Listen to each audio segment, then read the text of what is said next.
गति के प्रथम समीकरण को हम लोग व्युत्पन्न करने जा रहे हैं, जिसके लिए हमने एक्स एक्सिस पर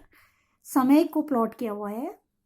समय को दिखाया हुआ है, और वाई एक्सिस पर यानी वाई एक्सिस पर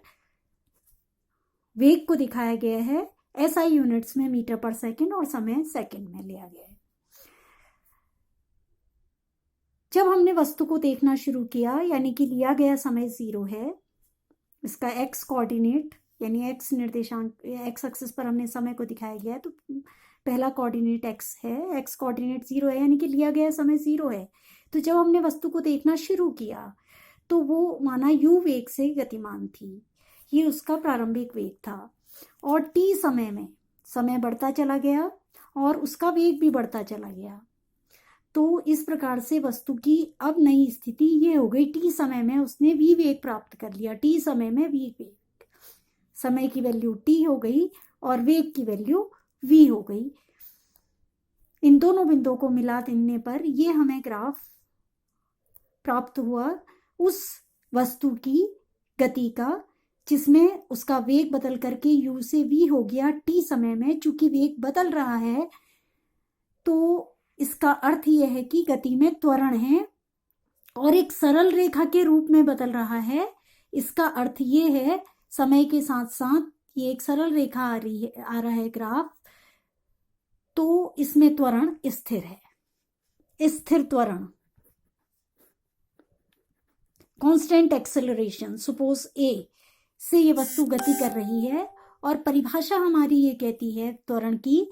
कि ये वेग में परिवर्तन, वेग परिवर्तन बट्टे समय,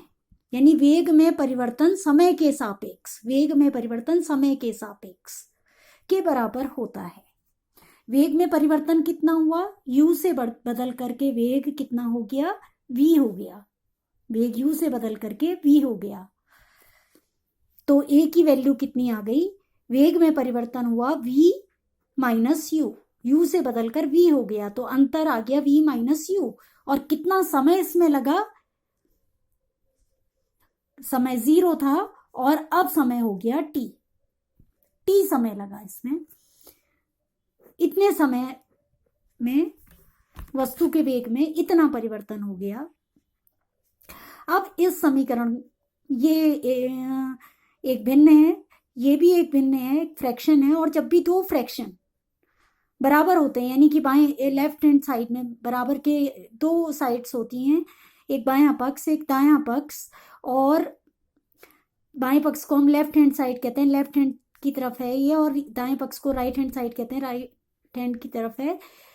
दोनों पक्षों में यदि एक एक फ्रैक्शन हो, इसमें भी एक फ्रैक्शन हो, इसमें भी एक फ्रैक्शन हो, तो हम क्रॉस मल्टीप्लाई कर सकते हैं।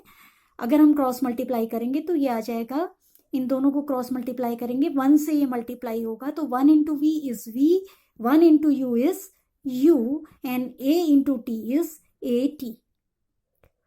अब हम इसको ट्रांसपोज कर दें, यानी कि इसके पक्ष को बदल दें, लेफ्ट हैंड साइड से राइट हैंड साइड में ले आए, तो किसी भी पद को जब हम पक्षांतर करते हैं तो उसका चिन्ह बदल जाता है, उस पद का चिन्ह बदल जाता है। ये माइनस यू है, प्लस यू हो जाएगा, at प्लस यू, और यही गति का पहला समीकरण